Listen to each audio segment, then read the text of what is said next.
The day my boyfriend casually asked for a paternity test while I was washing dishes, he unknowingly delivered a death sentence to our 3-year relationship and shattered the family I thought we were building together. 5 simple words. I want a paternity test, spoken as casually as asking what's for dinner, revealed that the foundation of trust I believed we stood on was nothing but an illusion. Just 2 months earlier, I had given birth to our beautiful baby boy after 9 months of morning sickness, swollen ankles, and the most profound physical transformation of my life.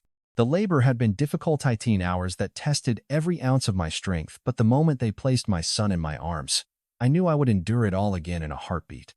He was perfect, with his father's nose, chin, and the same distinctive eyebrow arch that I had fallen in love with 3 years ago when we first met.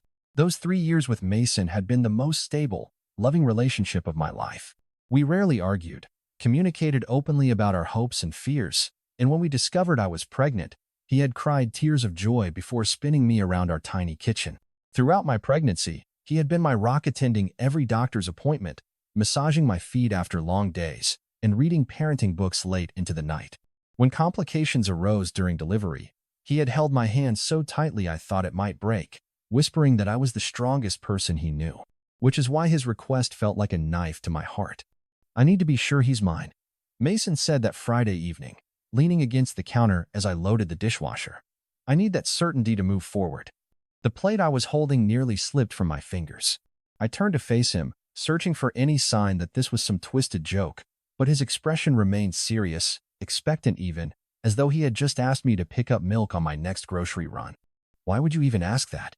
The words came out barely above a whisper, my chest suddenly so tight I could hardly breathe. I just need to know for sure. It's important to me. His tone was matter of fact, devoid of the emotion churning through me. I won't go behind your back, but for our relationship to continue, I need to be 100% certain. In that moment, the life we had built together, the late-night conversations about our future, the apartment we had carefully chosen for its proximity to good schools, the nursery we had painted together while dancing to 90s hip-hop, all of it crumbled around me. This man, who had watched me vomit every morning for 3 months straight, who had been in the delivery room as I brought our son into the world, was now suggesting I might have cheated on him and tried to pass another man's child as his own. The most painful part? Our baby boy was his spitting image. Anyone who had seen Mason's baby photos would think they were looking at our son. Same eyes, same smile, even the same tiny dimple on his right cheek when he cried.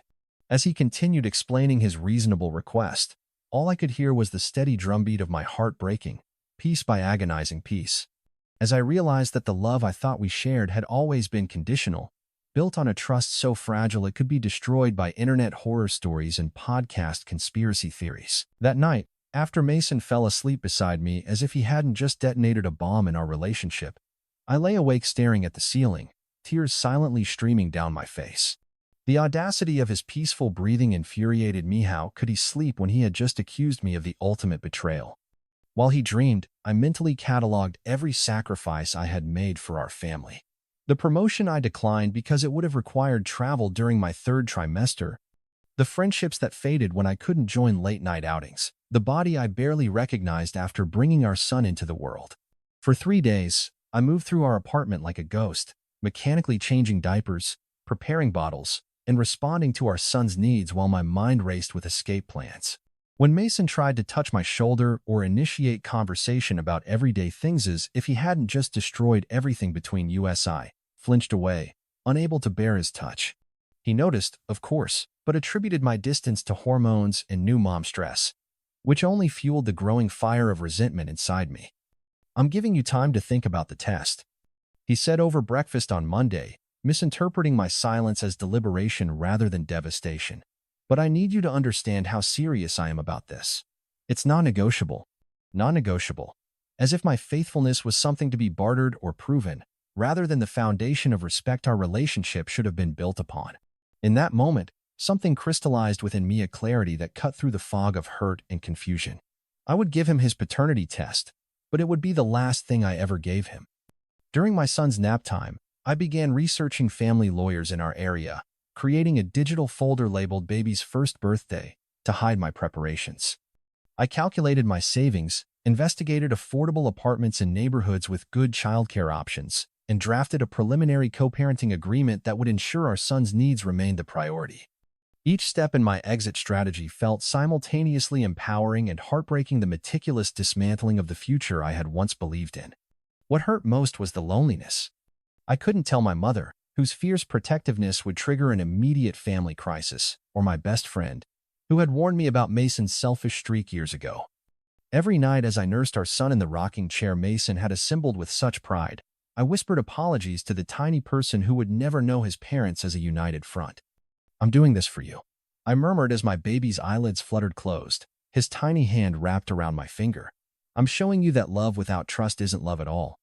And that sometimes the bravest thing a person can do is walk away from something broken rather than cut themselves on the shards trying to piece it back together." By the 5th day, my anger had hardened into resolve. I approached Mason as he worked at his laptop, my voice steady despite the earthquake in my chest. "I'll take the paternity test," I said, the words tasting like ash in my mouth. "Schedule it whenever you want. I have nothing to hide." The relief that washed over his face was like a final twist of the knife, confirmation that he had truly believed me capable of such deception. He smiled, completely missing the funeral dirge playing in my heart, and thanked me as if I had agreed to pick up his dry cleaning rather than submit to a scientific verification of my loyalty.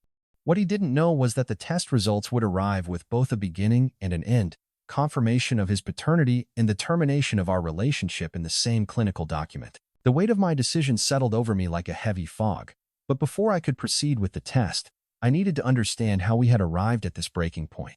As my son slept peacefully in his crib, blissfully unaware of the fractures forming in his family's foundation, I asked my mother to watch him for the evening and prepared for the most difficult conversation of my relationship. "When did you start doubting me?" I asked Mason that evening, my voice steadier than I felt. The question hung between us in our living room, the same space where we had once assembled baby furniture and dreamed of future family game nights. His answer stunned me. "About a week before I asked you," he admitted, running his hands through his hair.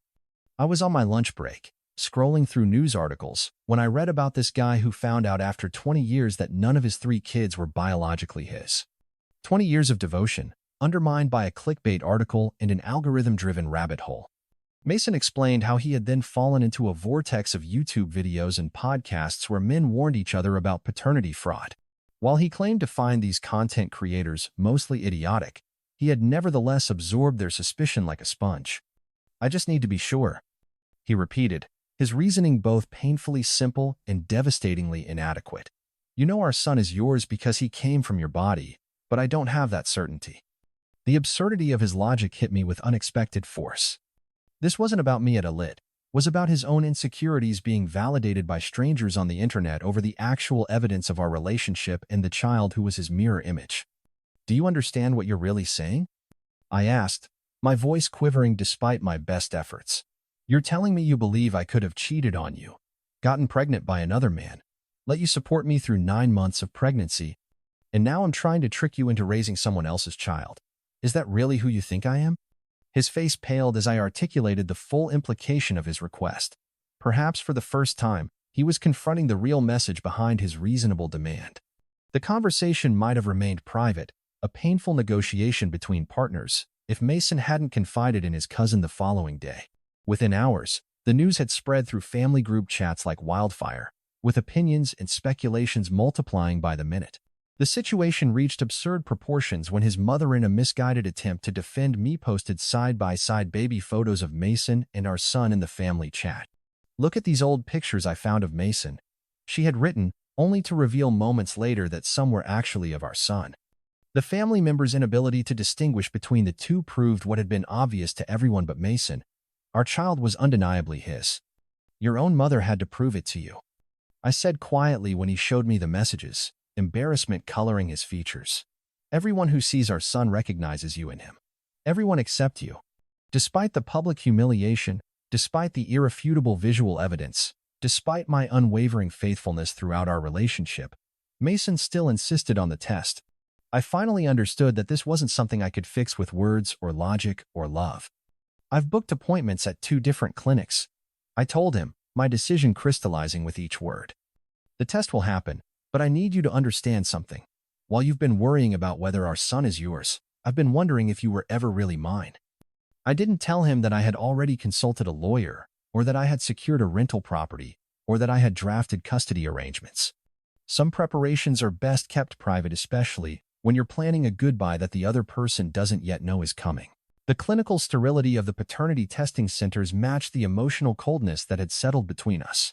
We attended both appointments in silence, Mason fidgeting nervously while I sat perfectly still, a calm that came not from peace but from certainty about what the results would show and certainty about what would happen afterward. The technicians worked efficiently, collecting cheek swabs from both Mason and our son, their practiced professionalism offering no hint that they were participating in the dissolution of a family. 3 days later, 2 identical envelopes arrived, each containing the scientific validation of what I had never doubted. Mason tore open the first one with trembling hands, his eyes scanning the document before his shoulders visibly relaxed. I watched as he opened the second envelope more slowly, confirming what the first had already told him. He was, with 99.9997% probability, the biological father of our child. Thank God. He breathed, relief washing over his features as if he'd been pardoned from a death sentence. Now we can move forward. That fleeting moment of relief on his face hurt more than the original request. It confirmed that all along, despite his claims of just needing certainty, he had genuinely suspected me of betrayal. The man who had slept beside me for 3 years, who had witnessed every sacrifice I made for our family, had truly believed I was capable of such deception. "I'm glad you have your answer," I said quietly, my tone betraying none of the turmoil beneath. Inside, something final had shifted, a door closing with such definitive force that I knew it could never be reopened. The weeks that followed were a study in emotional disconnect. While Mason seemed to believe we could simply return to normal planning date nights and casually mentioning future siblings for our son, I had retreated to a place he couldn't reach. I moved into the spare bedroom, citing my postpartum emotions and the baby's feeding schedule as reasons, though the real explanation was simpler. I could no longer bear his touch. "It's just a rough patch," he told his mother during a visit, misinterpreting my distance as temporary. "We'll get through it." But the physical symptoms of my withdrawal were unmistakable. I flinched when he reached for me, kept conversations focused solely on our child's needs, and found myself crying silently in the shower each morning, the only place I could release the grief that had become my constant companion. The hormonal fluctuations of postpartum recovery amplified everything, turning what might have been manageable hurt into overwhelming despair. "I think we should try couples therapy," Mason suggested one evening as I mechanically folded baby clothes, my movements precise and distant. "I've found a few therapists who specialize in new parents." I nodded. Not because I believed therapy could salvage what was broken, but because I wanted to be fair, to give him the chance to understand the depth of the damage he had caused, to give myself confirmation that my instincts were correct. Besides, I was already seeking my own therapist, knowing I would need professional support to navigate the complex emotions of ending my child's intact family before his first memories had even formed. "I think I want to marry you," Mason said a week after the results, misreading my agreement to therapy as forgiveness. "Have more kids. Build the life we planned." The painful irony hung in the air between us, was making plans for a future that had already evaporated, speaking of building something new on a foundation he had personally demolished. While he envisioned a strengthened relationship, forged through this test we had overcome together, I saw only the wreckage of what we once had, and the impossibility of rebuilding from such fundamental destruction. "Let's just focus on getting through each day right now," I replied, unable to share the truth that haunted my every waking moment. That some forms of trust, once broken, can never be repaired. They can only be mourned, and eventually replaced with something new, with someone who would never need scientific proof of my loyalty. The first therapy session arrived with the weight of a final appeal, a last-ditch effort to salvage something I already knew was beyond repair. The therapist's office was deliberately neutral, with muted colors and comfortable furniture designed to make difficult conversations easier. But no amount of carefully chosen decor could bridge the chasm that had formed between us. As Mason eagerly explained our temporary rough patch to the kind-faced woman across from us, I sat silently wondering how to articulate that what he viewed as a speed bump, I experienced as a cliff we had already fallen from. "What are your hopes for these sessions?" the therapist asked me directly, her gentle tone inviting honesty. "Clarity," I answered after a moment's hesitation, "and peace with whatever decisions come next." Mason reached for my hand, interpreting my words as openness to reconciliation rather than the beginning of a goodbye. I allowed the physical contact but felt nothing. My body had become as disconnected from him as my heart. Outside of therapy, I had begun the concrete steps of separation. After 2 more sleepless nights, I finally confided in my mother, whose immediate reaction was exactly what I had expected: protective rage followed by practical support. She helped me confirm details with the lawyer I had contacted, reviewed the co-parenting plan I had drafted, and inspected the rental property I had secured. "Are you absolutely sure?" she asked just once, not challenging my decision but ensuring its foundation was solid. "This isn't just postpartum emotions talking." "I've never been more certain of anything," I replied, surprising myself with the steadiness in my voice. "I can forgive many things, but I can't build a life with someone who fundamentally doesn't trust me." The irony was that Mason remained completely oblivious to how close I was to leaving. Despite my physical and emotional withdrawal, despite my refusal of affection, despite the separate bedrooms, he continued making future plans, researching family vacations for our son's first birthday, discussing renovations to our apartment, even mentioning siblings as if our relationship wasn't hanging by a thread. "The therapist thinks we're making good progress," he said optimistically after our 3rd session, a meeting during which I had finally articulated how deeply his request had wounded me. "She said that?" I asked, genuinely surprised. "Well, not exactly," he admitted. "But she said honest communication is the first step, and we're communicating, right?" We were talking, yes, but not truly communicating. While I expressed my pain, Mason heard only problems to be fixed rather than fatal damage to be acknowledged. The fundamental disconnect persisted. He saw the paternity test as a reasonable request that, now satisfied, should no longer matter, while I experienced it as an irrevocable breach of the most basic trust. During our 4th therapy session, the counselor asked us each to describe what trust meant in a relationship. Mason's answer revealed everything. "Trust is built through verification," he said confidently. "Now that we've verified paternity, our trust is stronger than ever." I couldn't hold back the bitter laugh that escaped me. "That's not trust," I countered. "Trust is believing someone without requiring proof. What you're describing is suspicion temporarily alleviated by evidence until the next doubt arises." The therapist's expression told me she understood what Mason still couldn't grasp: that some wounds cannot be bandaged with optimism and future plans. As we left her office that day, Mason mistook my quiet resignation for progress, suggesting we try a date night that weekend. I agreed, not because I felt any spark of hope, but because I wanted to give our relationship every possible chance before making my final decision. That date night, our first since our son's birth, should have been romantic, a reconnection between new parents finding their way back to being partners. Instead, as Mason talked excitedly about future plans while I picked at my food, it felt like attending a funeral where one person didn't realize someone had died. Sitting across from him in the restaurant where he had once proposed, I finally accepted the truth I had been fighting for weeks. Love without trust is like a house without a foundation. It might look perfect from the outside, but it cannot withstand the first serious storm. The morning I chose to leave arrived with a strange sense of calm, like the stillness after a hurricane has finally passed. I had packed our essential belongings the night before while Mason worked late, methodically filling suitcases with my clothes and our son's necessities. The photograph of us from happier times, the one taken at sunset on our 2nd anniversary, stared accusingly from the dresser as I were. I placed it face down, unable to reconcile those smiling people with the broken couple we had become. "We need to talk," I said when Mason entered the kitchen, his morning routine so predictable it made what I was about to do feel almost cruel. He looked up from his coffee, noticing for the first time the suitcases by the door, confusion quickly morphing into alarm. "What's going on?" he asked, setting down his mug with a sharp clack against the countertop. "I'm leaving," I replied, my voice steady despite the earthquake in my chest. "I've tried to move past this, but I can't. The paternity test broke something fundamental between us, and I don't know how to fix it." His face crumpled then, shock and disbelief warring with fear as the reality of the situation finally penetrated. "But the test proved I'm the father." "We got past that.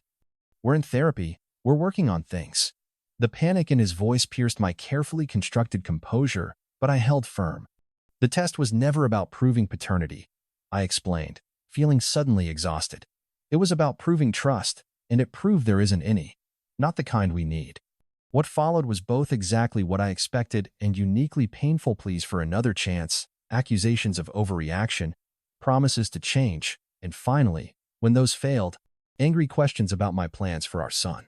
I explained the temporary custody arrangement I had prepared, the co-parenting schedule that would give us both equal time, the mediation I had arranged to handle details civilly. "You planned all this?"